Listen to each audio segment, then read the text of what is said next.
What's going on? It's a great day to be alive. Now, I want to get on something that it might sound boring, but it's very important. Someone commented on one of my videos, and I'm going to put it up, but I'm going to paraphrase what they were trying to say. So, this person has been sent their music to the copyright artist because they wrote for some artists and bands.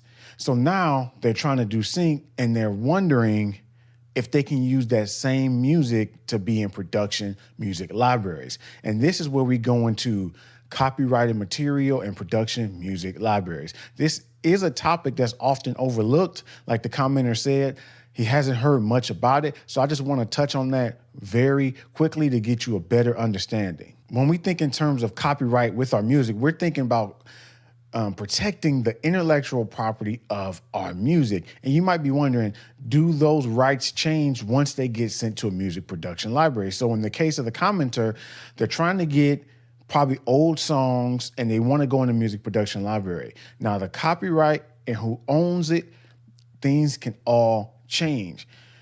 This is one caveat you have to remember: who actually owns the record. So in the case of the commenter, let's just say, for argument's sake, they own everything. Even though they wrote on the song, they own the masters, they own everything. Now, if they made an agreement with the other people, yes, they can publish it to a music production library and let them handle the publishing side of it. But everyone has to be in agreements that it can go in a music production library. If you think about, let's think about major artists, right? Let's say Universal. They have artists and they might get songs licensed in film, TV, commercial, whatever it is.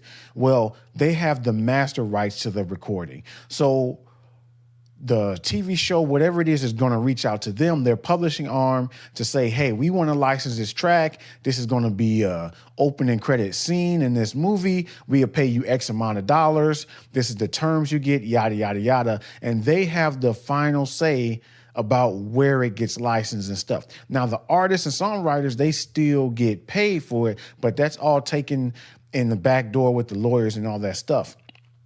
So in that case, them licensing their music, they still own the copyrights to the music. So in the case of this commenter, if they have full control and everybody else has agreed that this person can speak on their behalf to go into a music production library, then that's okay. But your copyright does not transfer. Now, there is cases where you will lose all of that. So in the one case of a production library, it's called Epidemic Sound.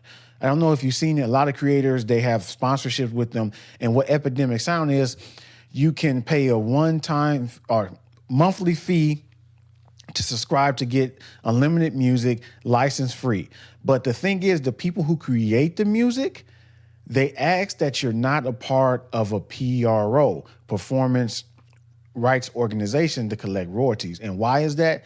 Because they give you money up front in exchange that Epidemic Sound owns the music. So in that case, you are giving up your song to someone. And if you go to their website, Epidemic Sound says they do this because it's faster, which it probably is. So they don't have to, let's say there's 5 writers on a song, they don't have to keep going back and forth with the writers talking about who did this, who did what. They just pay you up front, they own the song, and they can say yes to opportunities at their will. So let's say that you're a producer and you've been working with artists and now you do want to get into licensing. Let's say one of the artists you work with, they're unsigned, but you see a music production library and you want to get your music in there. Well, you can do that, but you need to work out between that artist and say, hey, give me the authority to talk on our behalf so they can just license our music, and the writer, the rapper, will get the other 50% of the writer's share of the royalties. So that just makes it easy to deal with. That's if you're not dealing with a record label. Now, let's say you don't work with artists and you're just a producer making beats like me. I just make instrumentals and then I submit them to music publishing companies to be accepted or rejected. And once it's accepted, nothing transfers on my end. So usually with these companies, they may give you like 2 to 3 year terms to keep their music in their libraries. And this is because it takes a long time to get stuff maybe placed.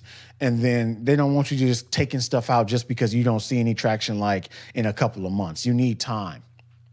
So you sign the agreement, but what you're signing generally is the publishing company has the right to talk on your behalf as the producer, the beat maker, to license your music to other companies. That's why they get the publishing rate at 50% usually, and then you get the writer share at 50%. Now, different terms can be negotiated during different deals you do, but that's what I've come across generally. It just split down the middle 50%, which I think is very fair because the music publishing companies, they have all the connects, you don't. Plus, they do all the back end administrative work that I guarantee you don't want to do because I have to do some of that too, and it is not fun. So yes, if you're submitting music by yourself, you're not transferring any copyrights. And then usually, let's say you want to pull your music after 4 years. You retain back all that you put in. So you still own the masters, you still own the copyrights of your music. And you don't have to send off formally to get your music copyright to the U.S. Copyright Office. It says on the United States website that once it's made in a tangible form, it's already copyrighted.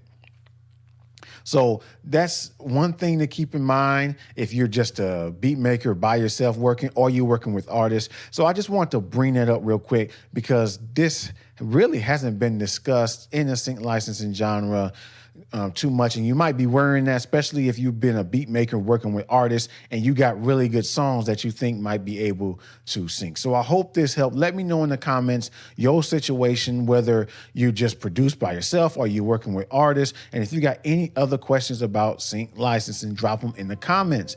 And if you want more tips and tricks, check out one of these videos.